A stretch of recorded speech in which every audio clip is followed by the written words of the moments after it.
മുളകളായിട്ടുണ്ട്. അപ്പം നമുക്ക് ഇഞ്ചി നടാം കേട്ടോ. അപ്പം ഇതിൽ കുറച്ച് വണ്ണം കുറവുണ്ട്, വിലക്കുറവും അതിലെല്ലാം വണ്ണം ഉള്ളതാണെന്നുണ്ടെങ്കിൽ ഇത് നാടൻ ഇഞ്ചിയാണ്, അതിന്റെ പേരിലാണ് വണ്ണം കുറവ് കേട്ടോ. അല്ലെങ്കിൽ ബിസിനസ്സിന് മറ്റുള്ള കാര്യങ്ങൾക്കൊക്കെ ഉണ്ടെങ്കിലാണ് മറ്റേ വലിയ ഇഞ്ചി നടാം. ഇതാണ് നമുക്ക് ആരോഗ്യത്തിന് നല്ല ഇതാണ് ചെറിയ നാടൻ ഇഞ്ചി കേട്ടോ. അതാണ് സ്ഥലം ക്ലിയർ ആക്കി വെച്ചിട്ടുണ്ട് കേട്ടോ. അപ്പൊ നമുക്ക് ഇതിന്റെ ഉള്ളിലാണെങ്കിൽ അടിവളം വേണമെങ്കിൽ കൊടുക്കണമെങ്കിൽ ചാണം കൊടുക്കാം. പക്ഷെ ഞാനിതിൽ കൊടുക്കുന്നില്ല, കാരണം നന്നായിട്ട് വളമുണ്ട് നമ്മൾ ചെയ്തതിന്റെ പേരിൽ. കണ്ട ഇതൊക്കെ വളമാണ്. അപ്പൊ അതിന്റെ പേരിൽ ഞാൻ ഇതിൽ കൊടുക്കുന്നില്ല, കുറച്ച് കരിയില തന്നെ ഇടുന്നത് കേട്ടോ. അപ്പൊ ഞാൻ അതിന്റെ ഉള്ളിൽ കരിയില ഫില്ല് ചെയ്തിട്ടുണ്ട് കേട്ടോ. ഇതാണ്ടാ, ഇനി കരിയില ഫില്ല് ചെയ്തതിന് ശേഷം കുറച്ച് മണ്ണിട്ടതിന് ശേഷം നമുക്ക് ഇഞ്ചി നടാം. ഇഞ്ചി നമുക്ക് നടാം കേട്ടോ. ഇതാ ഇതെടുത്ത്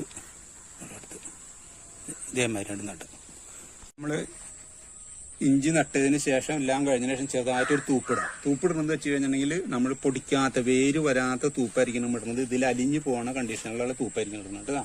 അപ്പൊ അതേമാതിരി ചെയ്യാം. അപ്പൊ അതിന് വളത്തിനും എല്ലാത്തിനും നല്ലതാണ്. ഇതേമാതിരി ചെയ്യാം. ഇനി ഞാൻ ആ ഗ്രോ ബാഗിലും കൂടി ഒരെണ്ണം നട്ട് കാണിച്ചു തരാം. ഗ്രോ ബാഗിലും ഇഞ്ചി നടാം, നട്ട് വീട്ടിലൊക്കെ വളർത്താൻ നല്ലതാണ്. അപ്പൊ അതേപോലെ ഗ്രോ ബാഗിന്റെ ഏറ്റവും അടിത്തട്ടില് നമ്മൾ കുറച്ച് ഇത് കരയിൽ ഇട്ടിട്ടുണ്ട്. അതിനുശേഷം നമുക്ക് മണ്ണിട്ട് കൊടുക്കാം. അതിനുശേഷം മണ്ണിട്ട് കൊടുക്കാം.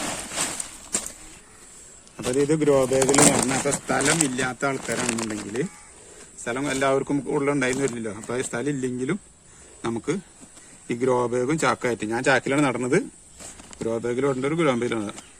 ഈ 2 വിത്താണ് ഞാൻ ഇതിൽ ഓരോന്നിലും നടന്നിട്ടാ. ഇനി ഇത് കഴിഞ്ഞതിന് ശേഷം നമുക്കൊരു വളം കൊടുത്ത് ചാരവും ചാണകവും കൂടി കൊടുക്കുമ്പോൾ ഈ ഗ്രോ ബാഗ് ഫില്ലാക്കി മണ്ണിടാം കേട്ടോ. അതിനാണ് ഞാൻ പകുതി ഇത് വെച്ചിട്ടിട്ടുള്ളത്. അപ്പൊ ഗ്രോ ബാഗിൽ വെക്കുന്നവർ ശ്രദ്ധിക്കുക, എപ്പോഴും പകുതിയാണ് മണ്ണിടാൻ പാടുള്ളൂ കേട്ടോ. കഴിഞ്ഞ് ഇതേമാതിരി തൂപ്പിട്ട് കൊടുക്കുന്നത് നല്ലതാണ് കേട്ടോ. അപ്പൊ ഇത് ഞാൻ ഇടുന്നത് ശീമക്കൊന്നര അലിയാണ്. അപ്പൊ അതിന് അലിഞ്ഞു പോണത്, ഏത് അലി ഇട്ടാലും അലിഞ്ഞു പോണതായിരിക്കണം. അപ്പൊ അതിന് വളം കിട്ടും, എല്ലാം കൊണ്ടും നല്ലതാണത്. അപ്പോൾ തൂപ്പുള്ള ആൾക്കാർ ഇട്ട് കൊടുക്കാം കേട്ടോ.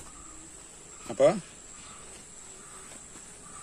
ഇതേമാതിരി തന്നെ നിങ്ങളെല്ലാവരും ചെയ്ത് കഴിഞ്ഞിട്ടുണ്ടെങ്കിൽ നല്ല വിളവെടുപ്പ് കിട്ടും. അപ്പൊ എല്ലാവർക്കും ഇതേമാതിരി നന്നായിട്ട് ഉണ്ടാവട്ടെ എന്ന് വിചാരിച്ചുകൊണ്ട് ഞാൻ ഈ വീഡിയോ നിങ്ങൾക്ക് ഇഷ്ടപ്പെട്ടു എന്ന് വിചാരിക്കുന്നു. ഞാനിവിടെ നിർത്തുന്നു. ഓക്കെ.